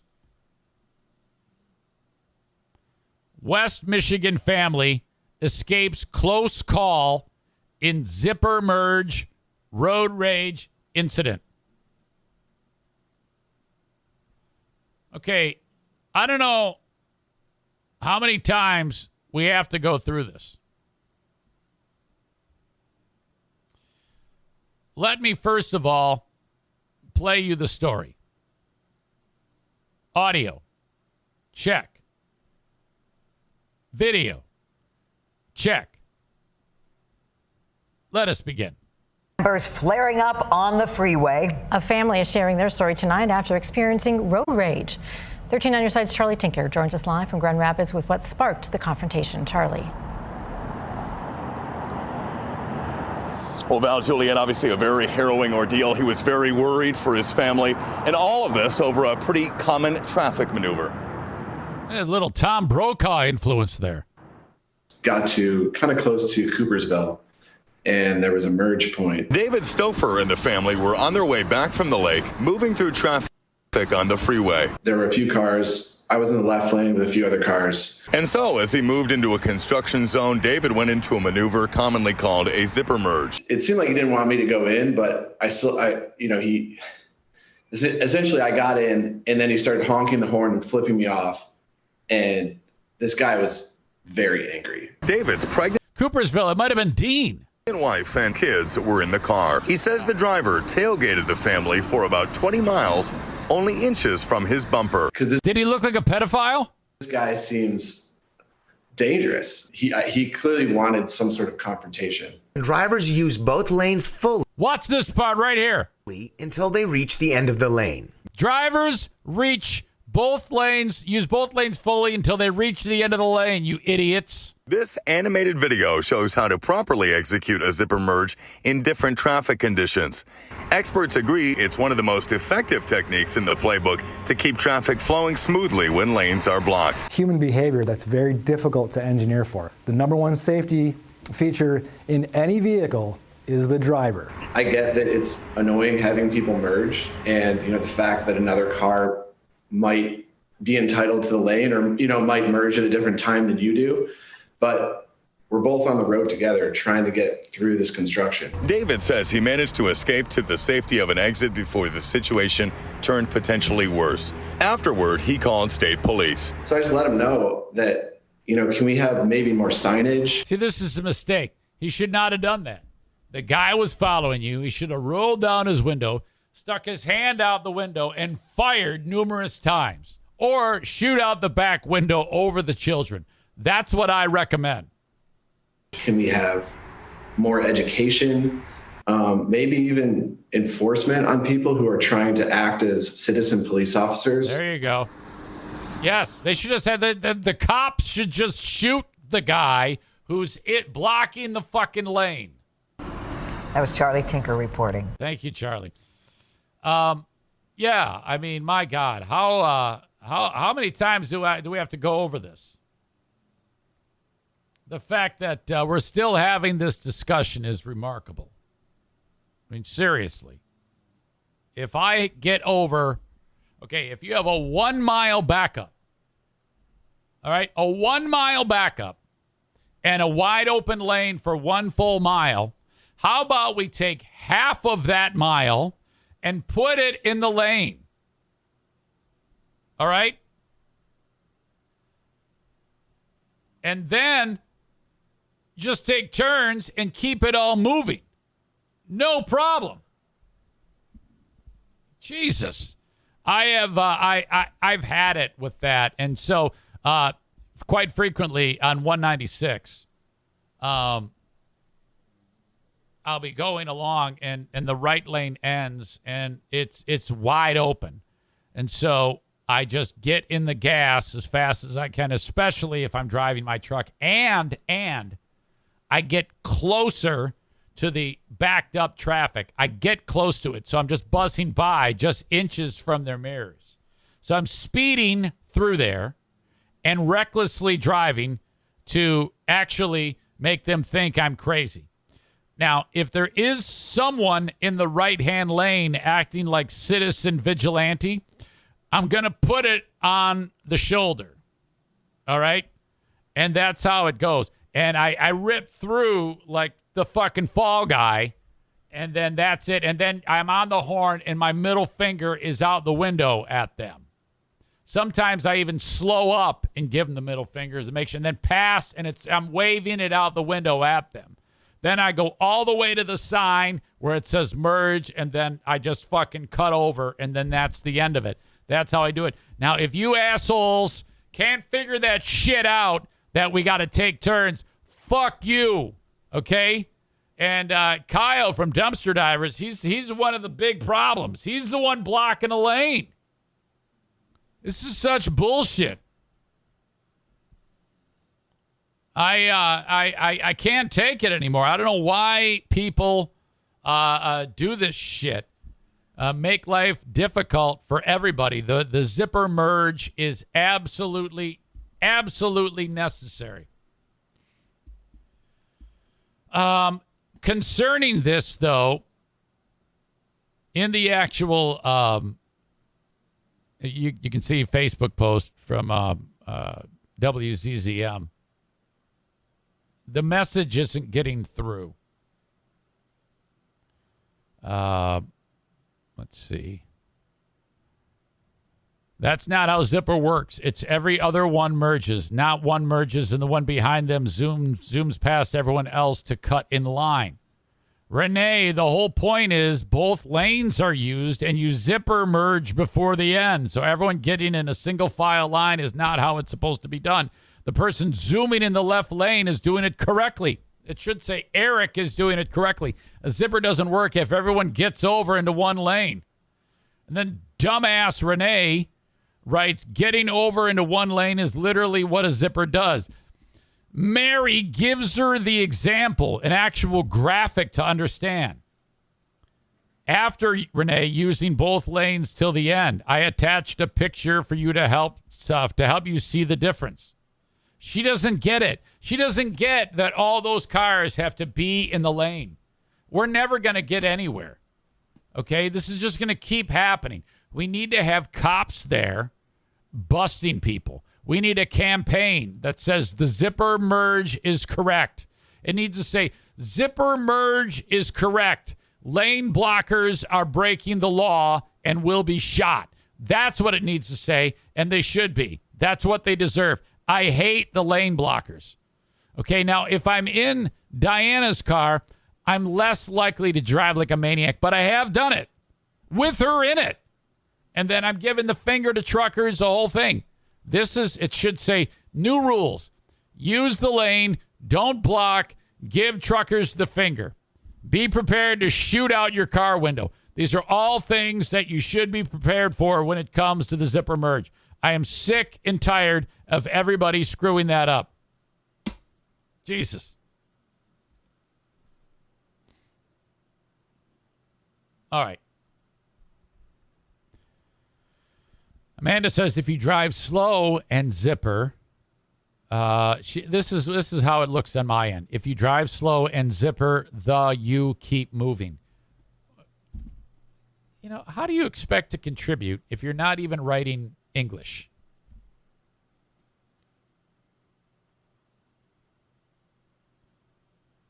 Yeah, you make it difficult. Just read it before you hit enter. You know? And she says, you know what I mean? Shut up. No, I don't know what you mean. And for that, enjoy the rest of the show in your banned silence, you asshole. There you go.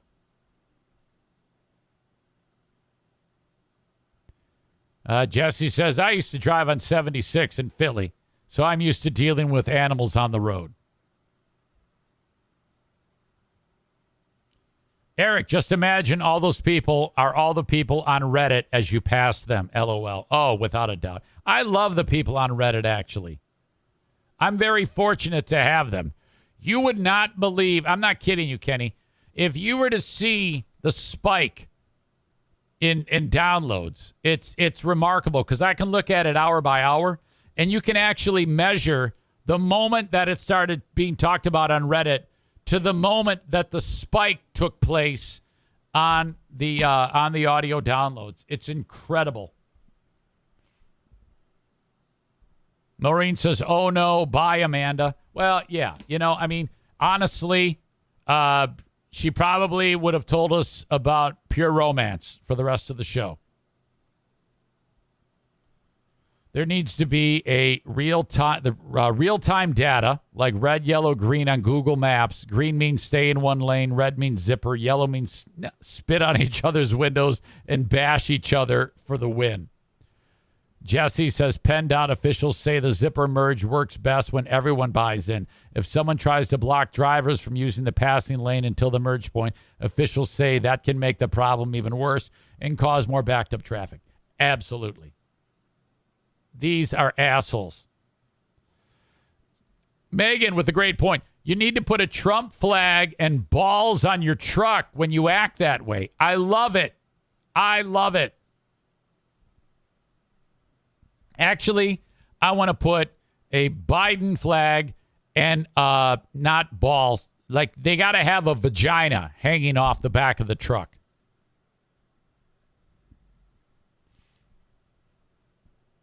Or Liz Cheney. I might end up voting for Liz Cheney. If she runs and she has the chance, I would vote for her.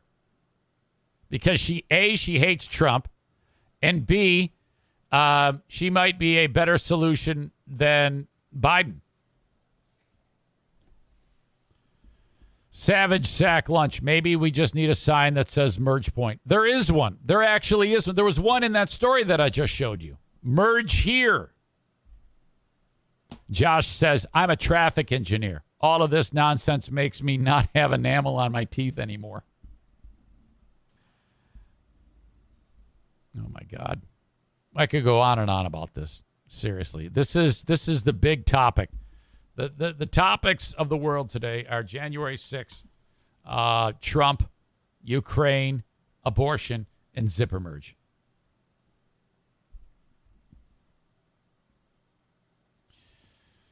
The guy, remember the story about the guy who, the two dudes were in the airplane, and then they were taking people up for skydiving, and then they landed one time, and they didn't realize that they had caused damage to the landing gear. They took off again. The people jumped out of the plane to skydive, and then they're like, oh my God, we need 3 wheels down, and we only have 2 wheels down. I think there's a problem. And then the next thing you know, the co-pilot, when they're 30 miles from the airport, is laying in someone's backyard. He is no longer in the plane. He is fallen to his death.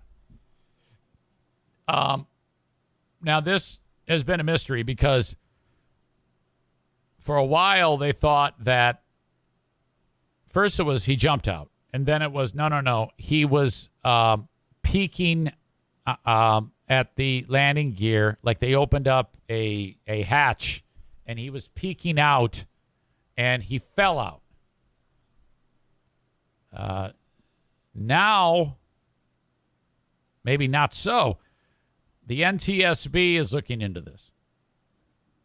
The co-pilot was visibly upset before he exited the North Carolina plane in midair.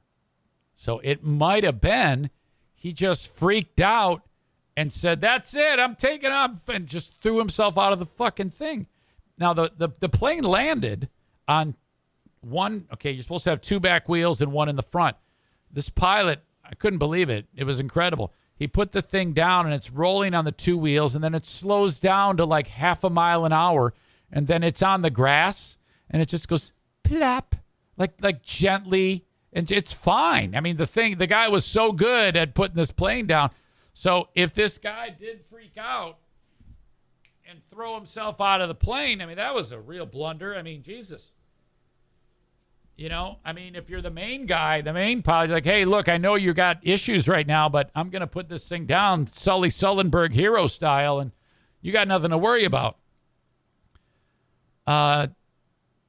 But I think the guy might have just killed himself. Charles Crooks exited the small cargo plane, a Casa 212-200, while it was still airborne, 30 miles south of Raleigh-Durham Airport. Body found in somebody's backyard. Oh, my God. Can you imagine? You're like doing the dishes, and all of a sudden, his co-pilot was the only other person aboard the plane unhurt. Following the incident, questions lingered as to whether Crooks fell or jumped out. 2 unnamed Federal Aviation Administration employees can be heard telling a 911 dispatcher that the plane was heading to the airport at the time. On Tuesday, the NTSB released a preliminary report that contains info, does not come to a definitive conclusion. The guy who landed the plane told the investigators they had conducted 2 skydiving runs that day and had begun to descend to pick up the third group, and they realized they had a problem. According to the report, the main pilot instructed him to declare an emergency and request a diversion landing in Raleigh. The pilot's like, all right, take it easy. We'll be fine. The pilot continued flying the plane while the guy who jumped out, Crooks, communicated with air traffic control as they prepared to land the Casa without the right main landing gear. The pilot told the NTSB that 20 minutes into the diversion to Raleigh, Crooks became visibly upset about the impending hard landing. And it wasn't. It was a perfect landing. And after his final communication to air traffic control, Crooks opened his side cockpit window and puked. So now that's not where he fell out. There's a, have you ever seen like a cargo plane, how the back of it opens up? That's where he fell out. But so he opened up the window and goes, oh, my God, this is terrible. I'm so stressed. And he barfed out of the side of the plane. In his interview with NTSB investigators, the surviving pilot said he then took over radio communications because Crooks puked and lowered the ramp in the back of the plane and indicated that he felt like he was going to be sick and needed air. According to the surviving pilot, Crooks then got up from his seat, removed his headset, apologized, and departed the airplane via the ramp. Well, that doesn't sound at all like he was looking at the landing gear and fell out. It sounds entirely like he, you got to understand, this is a 23-year-old. And we all know that people under 30, this is how you handle stress. Now, it could be your plane is in jeopardy or your pencil lead broke and you have no more lead in the pencil. Those are equally damaging and both a reason to kill yourself. For anyone under 30, that is what people under 30 do. If someone cuts you off in a zipper merge and you're under 30, you are supposed to kill yourself.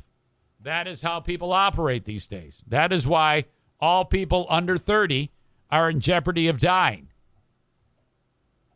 They've been brought up that way for some reason. Not my kids, but enough of them that might be exactly what this 23-year-old did. He said, well, I know you're a skilled pilot and we still have 2 wheels. And but the only thing left to do here is kill myself. So that's it. That's what I do. So I think he did that. And he apologized for it. He removed his headset, apologized, and just jumped out of the plane, according to the NTSB. The pilot who survived told the NTSB there was a bar one could grab about 6 feet above the ramp. The pilot's like, okay, the guy gets up, takes off his head, says, hey, I'm sorry. And the pilot's like, hey, what are you doing? And he's looking back, and he sees it go down. He said that he did not grab that bar before exiting the plane. After he departed the plane, the surviving pilot turned the plane to the right to search for the guy. That sounds pointless. And then informed air traffic control that Crooks had, quote, departed the airplane without a parachute before flawlessly landing at Raleigh-Durham Airport. The examination of the airplane revealed substantial damage to the right main landing gear fittings, and the airframe structure where the fittings attach. But the plane was landed safely. Oh, my God. What a fucking asshole. When your best alternative is to just throw yourself out of the fucking plane. I mean, can you imagine if there's a kid in that backyard sitting at the Little Tykes fucking picnic table with the juice bag and some Lunchables, and all of a sudden, bam, right on top of the picnic table. The kid's going to be like, what the fuck? Oh, my God. What a horrible decision. Now, they're not saying for sure it was a suicide, but come on. I mean, if it walks like a duck, talks like a duck, it's a duck. This is just crazy. Chris writes, quote, I don't want to die in a plane crash. I'd rather plummet to my death and splatter on the ground. Oh, my God, you're right. That's great, Chris. Thank you. Wow. All right. Well, I guess that's how it is. Okay. Now on Patreon today, I have an update. Last week late, we talked about I'll have a number 3 Knuckle Sammy with a side of brain damage. The Wendy's employee who got pissed off at the old timer and sucker punched him hard. I even called the Wendy's and asked about, quote, the guy, Kyler's line, the guy who ordered a number 3 Knuckle Sammy with a side of brain damage. That story needs to be updated. That'll be on the Patreon. Patreon.com/Eric Zane. Kyle from Dumpster Divers is going to join me tomorrow.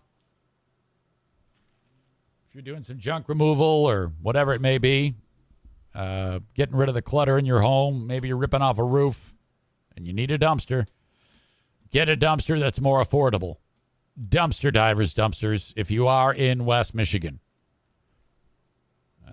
Despite the fact that Kyle is against the zipper merge, you should still buy a dumpster from him. 616-375-9962 for a Dumpster Divers dumpster. Or go to dumpsterdiversllc.com. When it comes to insurance, health insurance, you should never do without it. And there is no excuse for you not to have it these days.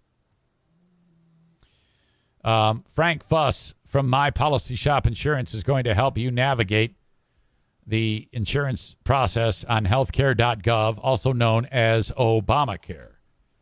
And it's not going to cost you one penny.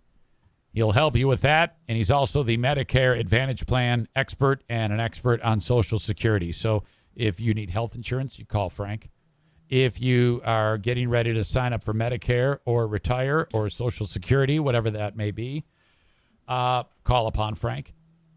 Reach out to him by going to his website, buyinsurancehere.com, and fill out the form. Frank will take care of the rest. Again, his services are free. He makes his money from the insurance company. Don't try to tackle any of these on your own. You can also call or text him 616-914-4070. At Berlin Raceway, I will be there this weekend. Hopefully, Stu McAllister is going to be coming with me. Tickets are $12. You can buy them in advance at berlinraceway.com. I'll be posting on social media today for you to win tickets for this. In addition, one of the winners of the tickets will also win a ride in the pace car to start one of the races. And I'm telling you, you are going to love this. I forgot the name of the old timer who drives in the pace car, But holy shit, Stu and I did this about a month ago, and oh my God. So keep an eye on my social media. You can win a ride in the pace car to start one of the races this weekend. I will be there. Racing starts at 6:30. Berlin Raceway, berlinraceway.com. If you want to buy those tickets, just $12 when you buy them online. It's more expensive when you get them at the gate. Under 15 free, parking free. Awesome. Beer is cheap. You can bring in a cooler with your snacks and your non-alcoholic beverages. Otherwise, you got to buy the beer inside of the gates. berlinraceway.com. Great, great entertainment value and so much fun. Love the racing. The asshole of the day. Who is the asshole of the day? Okay. I don't know, man.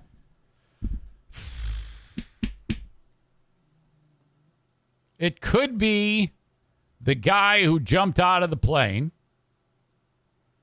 the zipper merge road rager,